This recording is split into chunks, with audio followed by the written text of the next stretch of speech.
तो गाइस हम लोग आज जाने वाले हैं मुरुड।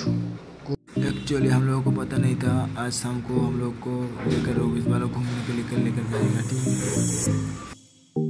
फिर फटक से हम लोग रूम पे आकर सामान लेकर रेडी हो गए थे जाने के लिए।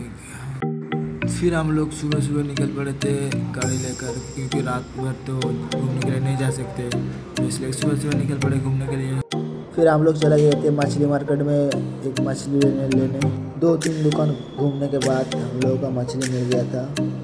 ये वाला मछली लेने वाले हैं हम लोग। मछली का वेट था 5 kg का, और कोटी भाई बोल रहा था ये मछली को लेना पड़ेगा इधर।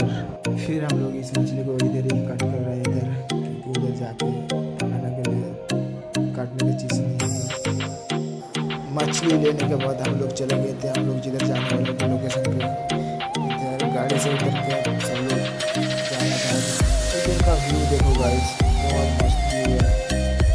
अभी हम लोग डैम के नीचे के साइड जा रहे हैं, इधर डैम के नीचे के साइड